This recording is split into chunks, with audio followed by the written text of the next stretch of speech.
Mama. Hello there, ladies and gentlemen. It's a JNEWS, but I'm handicapped by a kid, right? This is little Godzilla, and he's squeezing my ears. Today we're going to be covering a very controversial topic. You might think it's very crass of me to have my son in the video, but I have no choice if I'm going to make this video. And originally, let me back up a little bit. This is a JNEWS, which means I will talk about some a news topic in Japan, coming from Japan. And I'll also teach you some Japanese as well, which you see on the left here. And we're going to talk about something that I originally was going to make part of a video covering 3 or 4 topics. But as I looked deeper and deeper into this topic, I realized it was a very interesting topic, and I could make something more about it, which is what the topic is, which is why are Japanese so condescending to Chinese tourists. So basically, Japanese are condescending to Chinese, okay? And there's been a kind of animosity between these two countries, and not just these two countries, but between Japanese and Koreans, and Japanese and Chinese, and Koreans and Japanese, and Koreans and Chinese too, from what I know, but I'm not sure about that. So if you know about that, if you've lived in Korea, then let me know. Okay? Now, I have a slight cold too. But anyway, let me get to the story. I believe it was on, it was at the end of the year At the end of last year, a bunch of Chinese tourists in Hokkaido were stranded at the Chitose airport in Hokkaido, and quite a few of the flights, if not all of the flights going back to China, were canceled. Okay, and the Chinese got it under, apparently, this is all, after reading quite a few articles, apparently the Chinese got it into their heads that this was only their flights were canceled because Japanese are racist against Chinese. So they started to become violent, and it was all captured on camera and broadcast on Japanese TV. And it became fodder for the Twitter commenters, etc., etc. And of course it appeared on Nichan and a bunch of other channels. A lot of people took well, first of all, people were outraged. Japanese were basically really angry. And then after their anger subsided a bit, they decided, well, we can teach our neighbors how to have better manners. And one professor went as far as to say that the good news, where did the ball go? The good news is that here. It's impossible. The good news is that some professors thought, okay, well, you know what? Maybe some Chinese will learn from their experience here in Japan, and they will bring back their good manner, our good Japanese manners back to China, and that will be kind of a Japanese export, right? And as a non-Japanese and non-Chinese, I find this all kind of condescendingly, I gotta admit, humorous to me, because it all depends on your culture and what you consider polite and impolite. I remember running into some Peruvians. Now I'm ethnically Peruvian, and I've been to Peru many times. I only lived there 1 year in my life, but I visited many times. And I can basically smell Peruvians. I'm not joking. If I'm on the subway, well, this is what happened. I was on the subway one day here in Japan, must have been about 15 years ago or so, and I suddenly smelled Peruvians, right? And I look around, and in the corner, like 3 Peruvians were sitting there, and of course they were wearing Peruvian sweaters, which has the yama smell of the sweater, the wool. Anyway, I could smell them. not a bad smell, just a smell of recognition. So we started talking, and they said, do you use those funny little sticks, and do you take off your shoes? And they started asking me all these questions, and it was funny because from their point of view, they thought the Japanese were so backwards with their strange culture. And from my point of view, I thought they were being very uncultured by questioning these cultures, right? By questioning the Japanese way, I thought, these Peruvians are kind of inakamono, or country folk. kind of uncultured, unsophisticated. Anyway, it was kind of funny. But it depends on your culture. Of course, many Americans have in the past, and I'm sure British people too have decided one type of people or one type of country are more unsophisticated or uncultured or more backwater than other countries. And when I first came to Japan 25 years ago, you saw almost all, not all, but more of the toilets were more Japanese style, which means squatting. You see a lot of people squatting. That seems to be, for me, to be a little bit more primal. You see a lot of high school kids are squatting.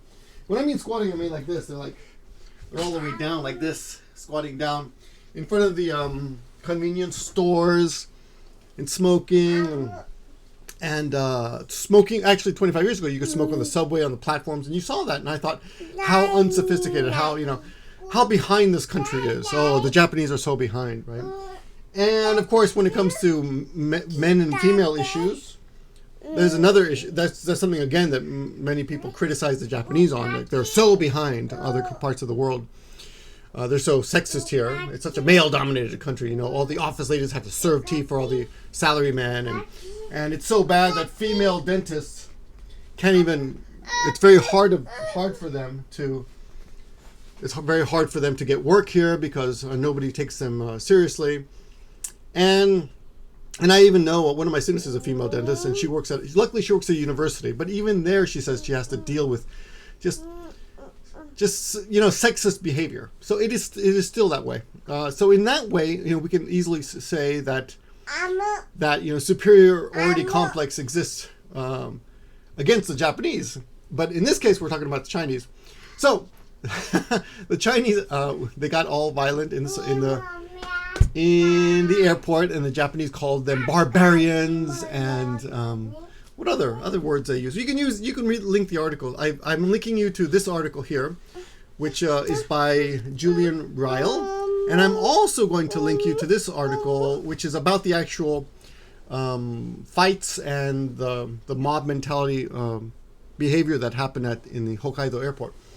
But it was just interesting to see that even now this kind of attitude still exists. And I remember about 10 years ago or so, might have been more.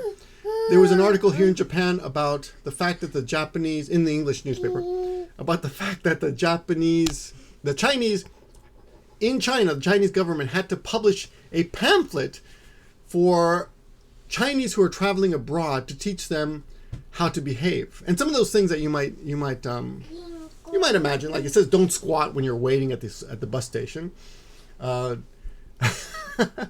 Don't. What are the other things they said?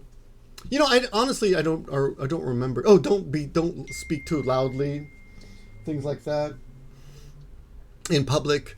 And the Japanese, in this case, in late December, they were saying things. Hey, don't touch that.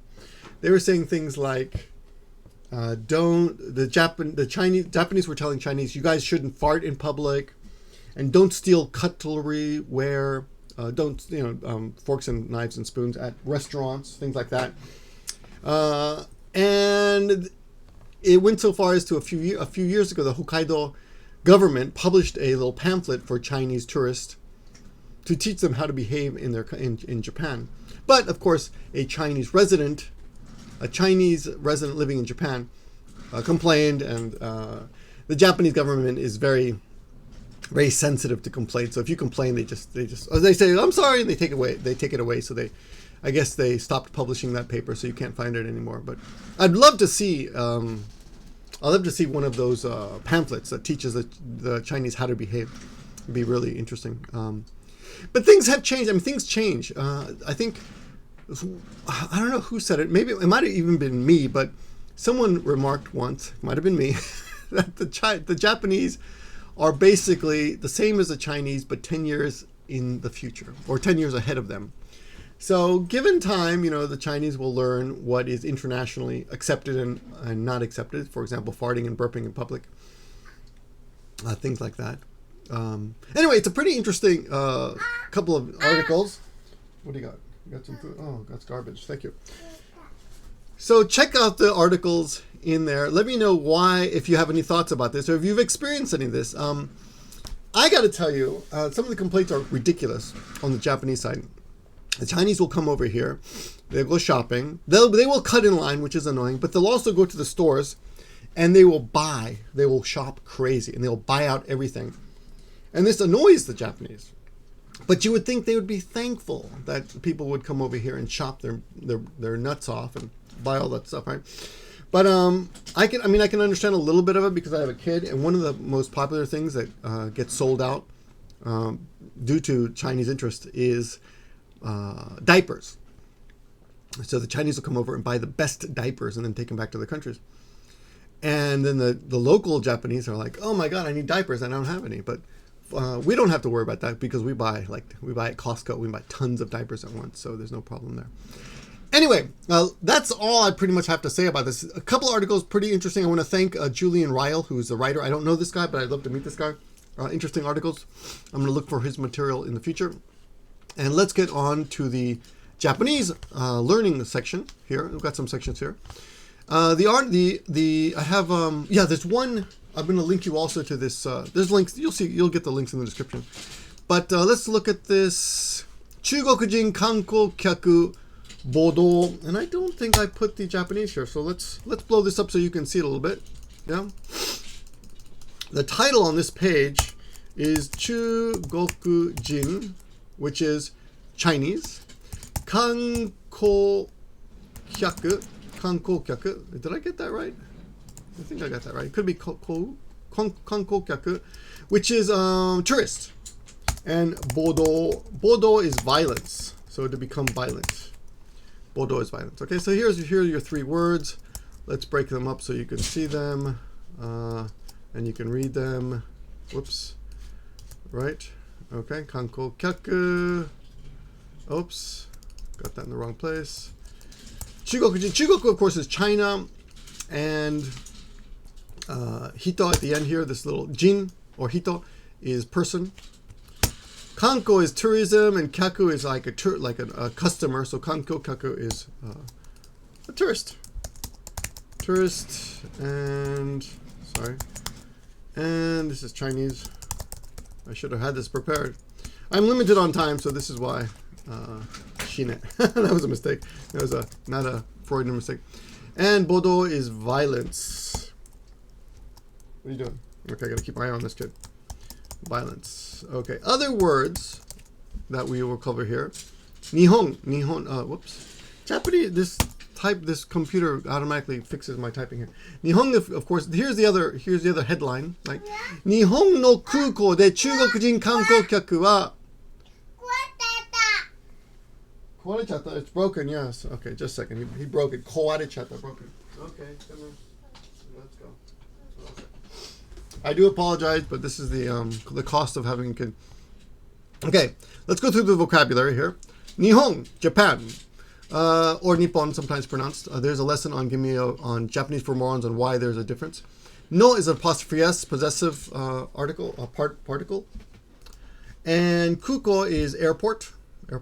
De, at. So here in the title we have at a Japanese airport. Then what happened here?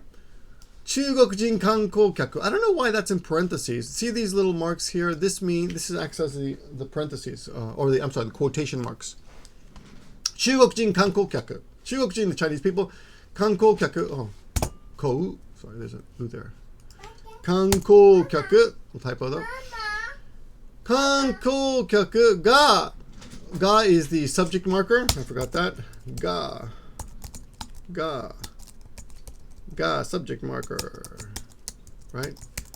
Subject marker just indicates what we're talking about. So, Nihon no kuukou, at a Japanese airport, Chinese tourists, subject marker, we're talking about them. In this one, it says big snow, lacking, and then port or bin, which is the counter for airplanes. So, ooyuki, heavy snow.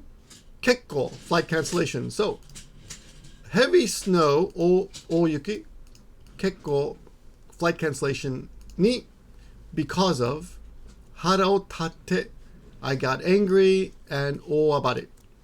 Let's go down here, look at the vocabulary here. Let's see, ooyuki, heavy snow. big snow, literally. Kekkou is flight cancellation.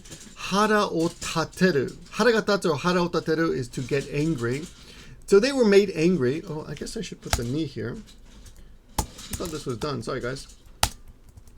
The ni indicates because of, right? Ooabare, they rampaged. And this is an interesting group. This is an interesting word. Ooabare is to become violent.